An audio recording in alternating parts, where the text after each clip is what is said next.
ઓછા તેલમાં એકદમ ચટપટો નાસ્તો બનાવીશું। સૌથી પહેલાં 250 ગ્રામ દૂધીના રફલી પીસ કરી લીધા છે, મિક્સર જારમાં ઉમેરીએ। સાથે લીલા મરચાં, આદુનો ટુકડો, 8 થી 10 લસણની કળી, 1/4 કપ કોથમીરના પાન અને 1/4 કપ પાણી ઉમેરીને બરાબર પીસી લઈએ। દૂધીની પેસ્ટ તૈયાર થઈ ગઈ છે। 1 કપ રવો ઉમેરીએ। બાઇન્ડિંગ માટે અડધો કપ ચણાનો લોટ, અડધો કપ દહીં ઉમેરીએ।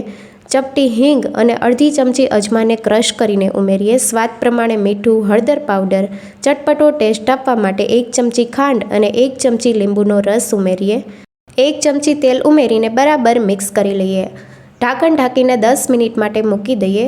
રવો બરાબર ફૂલી ગયો છે। બેટરની કન્સિસ્ટન્સી તમે જોઈ શકો છો, ચમચીમાંથી પડે એ રીતની હોવી જોઈએ। અડધી ચમચી ખાવાના સોડા, 1 ચમચી પાણી ઉમેરીને મિક્સ કરી લઈએ। ઇડલી સ્ટેન્ડને ઓઇલથી ગ્રીસ કરી લઈએ। તૈયાર કરેલું બેટર ઉમેરીએ। સ્ટીમ કરવા માટે સ્ટીમરમાં 2 કપ પાણી ગરમ થઈ ગયું છે, સ્ટેન્ડ મૂકીએ।